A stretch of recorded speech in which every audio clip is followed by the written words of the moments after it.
Hello my dear students. आज हम बात करेंगे अकाउंटिंग की। मैंने सुना है बहुत बच्चे अकाउंटिंग से डरते हैं, बट हम ऐसा क्या कर सकते हैं कि अकाउंटिंग हमें इजी लगने लगे। इसके लिए मैंने एक छोटी सी कोशिश की है ताकि हम समझ सके कि अकाउंटिंग का कॉन्सेप्ट है क्या। देखिए, इस डायग्राम के थ्रू अगर मैं आपको समझाना चाहूँ तो बिजनेसमैन है, ये कोई भी हो सकता है, आप भी हो सकते हैं, मैं भी हो सकती हूँ, हमारे पेरेंट्स भी हो सकते हैं, हमारे कोई रिलेटिव भी हो सकते हैं। बिज़नेस शुरू क्यों किया जाता है? अपने लाइवलीहुड को रन करने के लिए, अर्निंग्स करने के लिए हम कोई भी काम शुरू करते हैं। तो कोई भी बिजनेसमैन है, उसने एक बिज़नेस की शुरुआत की। 1 साल बाद वो बिजनेसमैन ये जानना चाहेगा कि उसके बिज़नेस में प्रॉफिट हुआ है या लॉस हुआ है। अब ये जानने के लिए उसे क्या करना है? उसे करनी है अकाउंटिंग। तो अकाउंटिंग कुछ नहीं है, it's not that much difficult जितना हम इसको समझते हैं। बेसिकली अकाउंटिंग में हम क्या करते हैं? We record, classify, summarise and interpret financial transactions to know the financial position of the business. यहाँ पर अगर आप हैं, मैं हूँ, अगर हम किसी बिज़नेस को चला रहे हैं तो सबसे पहले हमें ये जानना होगा कि कितना पैसा हमारे बिज़नेस में आ रहा है, कितना जा रहा है, कितना सामान हम खरीद रहे हैं, कितना सामान हम बेच रहे हैं। ये सारी प्रक्रिया जानने के लिए हमें बिज़नेस में होने वाले हर एक ट्रांजैक्शन को रिकॉर्ड करना होता है, उसको क्लासीफाई करना होता है, उसे समराइज़ करना होता है। इसके बाद में हम फाइनली कंक्लूड करते हैं कि हमारा बिज़नेस की फाइनेंशियल पोजीशन कैसी है, हमें प्रॉफिट हुआ या लॉस हुआ। इसके बाद हम आगे चलते हैं। अब मैं आपसे डिस्कस करना चाहूँगी ऑब्जेक्टिव्स ऑफ द बिज़नेस। कोई भी बिज़नेस बिना ऑब्जेक्टिव्स के रन नहीं करता, लेकिन अकाउंटिंग हमारे बिज़नेस को एक डायरेक्शन देती है।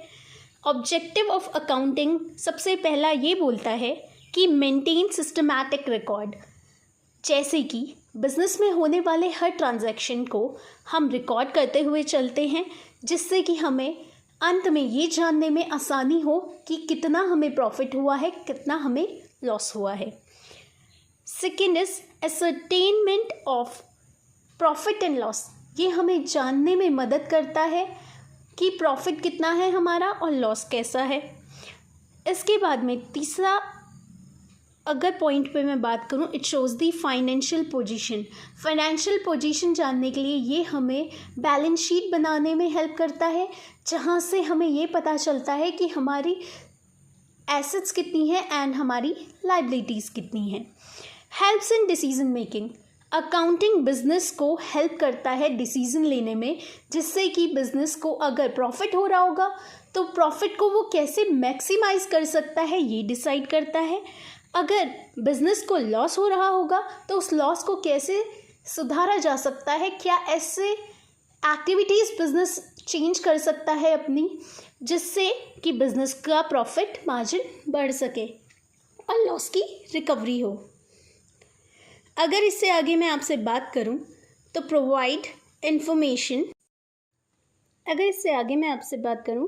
तो provide information to its end users. ये भी हमारे अकाउंटिंग का एक बहुत इम्पॉर्टेंट ऑब्जेक्टिव है, जहाँ पे हमें ये बताने की कोशिश कर रहा है कि अकाउंटिंग हम बना किस लिए रहे हैं। अकाउंटिंग हम करते हैं ताकि जो हमारे स्टेक होल्डर्स हैं, जो हमारे यूज़र्स हैं, उन तक हम सही इन्फॉर्मेशन बिजनेस की कन्वे कर सकें। स्टूडेंट्स, जैसा कि हम जानते ही हैं कि अगर कोई चीज़ है तो उसकी कुछ अच्छाइयाँ भी हैं और कुछ कमियाँ भी हैं। सबसे पहले हम अकाउंटिंग की इम्पोर्टेंस पे बात करते हैं कि अकाउंटिंग करना क्यों ज़रूरी है। तो देखिए, it provides a systematic record.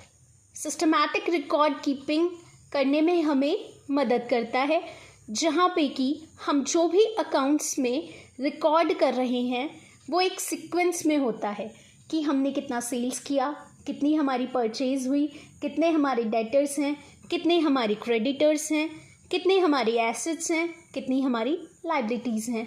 ये सब जानने के लिए हमें सारी इन्फॉर्मेशन को गैदर करके प्रॉपर फॉर्मेट में डालना होता है जिससे कि हमें एग्जैक्ट सारी इंफॉर्मेशंस कन्वे हो जाए। Determining profit and loss, accounting हमें हेल्प करती है हमारे बिजनेस को डायरेक्टली जानने में कि कितना हमारे बिजनेस में लॉस हुआ है और कितना हमारे बिजनेस में प्रॉफिट हुआ है। It also helps to analyse financial position. देखिए, बिजनेस को ये जानना भी होता है कि कितनी उसके एसेट्स हैं, कितनी उसकी लायबिलिटीज़ हैं, जिससे कि बिजनेस अपनी फाइनेंशियल पोजीशन को इम्प्रूव कर सकता है। It also helps the business in decision making.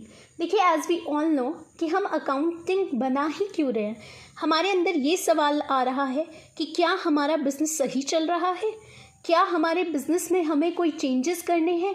देखिए, अगर आपका बिजनेस सही भी चल रहा है तो by the changing in the scenario हमें हमारे बिजनेस के टर्म्स में भी कुछ चेंजेस करने होंगे, एक्टिविटीज़ में कुछ चेंजेस लाने होंगे, ऑपरेशनल चेंजेस करने होंगे, जिससे कि हम हमारे बिजनेस की एफिशिएंसी एंड इफेक्टिवनेस बढ़ा सकते हैं, जिसके लिए अकाउंटिंग बहुत मेजर रोल प्ले करता है, जिससे कि हम अपने बिजनेस में क्या हमें डिसीजंस लेने हैं to improve the status of the business.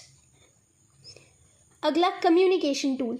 देखिए, accounting is basically a language to know the things in terms of transactions.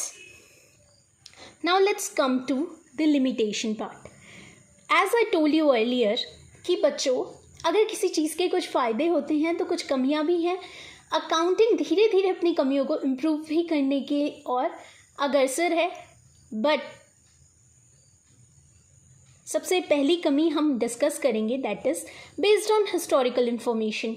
देखिए, अकाउंटिंग हमेशा पुरानी इन्फॉर्मेशंस को यूज़ कर रहा हुआ एक सोर्स है, जहाँ पे हम जितने भी हमारे पास में हुए ट्रांजैक्शंस हैं उनके बेसिस पे अपने बिजनेस की एक्टिविटीज़ को, उसके प्रॉफिट को, उसके लॉस को डिटरमाइन करते हैं।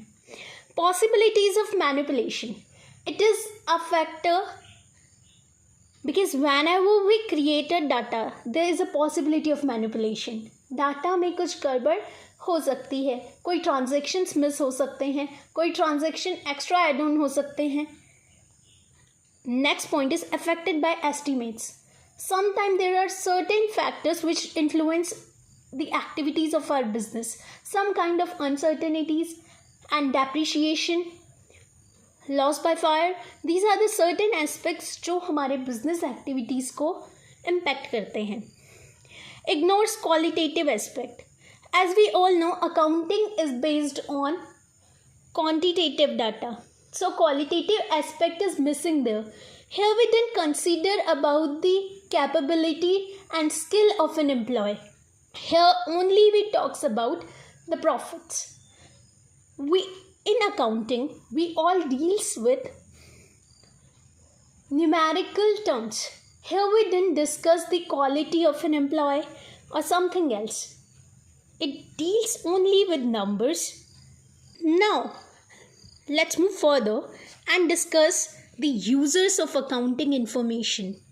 As we all know that we divided accounting users in two forms. First is internal users and another one is external users. First of all, हम बात करेंगे internal users की। इंटरनल यूज़र सबसे पहले क्या होते हैं? इंटरनल यूज़र्स होते हैं हमारे ही ऑर्गेनाइजेशन के अंदर के लोग, जो हमारे अकाउंट्स पे हमारी बिजनेस एक्टिविटी के जितनी भी एक्टिविटीज़ हैं जो डायरेक्टली इन्फ्लुएंस होते हैं। पहला पर्सन है ओनर।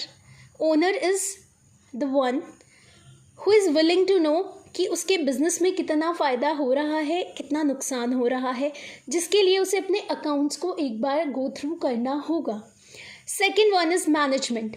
मैनेजमेंट को अकाउंटिंग इन्फॉर्मेशन इसलिए ज़रूरी होती है जाननी, जिससे कि वो फर्दर डिसीजन मेकिंग कर सके कि क्या चीज़ें बिज़नेस के लिए सही होंगी, क्या चीज़ें बिज़नेस के लिए सही नहीं हैं, जिस पे उसे काम करना है, जिन कमियों को उसे इम्प्रूव करना है। Third and last, employees and workers. If I'm working in any organization and it's important factor for me as well, मेरे लिए भी जानना बहुत ज़रूरी होगा, क्योंकि जिस ऑर्गेनाइजेशन में मैं काम कर रही हूँ, I am also working to earn something, and if the position of that particular business is good, I will continue my services. Now let's move to the second one, external users. Basically, they are the outsider parties. First one is investor, the person who doesn't involve in internal aspect of the business. They only invest their funds to maximize their funds. Secondly, अगर मैं बात करूँ creditors की, तो creditors are the person who they are basically the debtors, जहाँ से हम पैसा उधार लेते हैं, जैसे कि banks, financial institution, they are the best and best examples. Now government also plays a important role. It is also indirectly involved into a business. Second, the customers also plays major role to know the financial position of the business. Next one is public and researchers. Public and researchers are also plays a major role. They are the important users as well, because they helps the business to know what our business can do to enhance its performance and how the business can maximize its future and its earnings, its profit. So thank you, my dear students. I hope you like this video, and soon we're gonna meet with another topic which is relevant to all of you. मैं आशा करूँगी आपको ये video अच्छा लगा है. अगली video में हम जल्द ही मिलेंगे. इसके लिए धन्यवाद.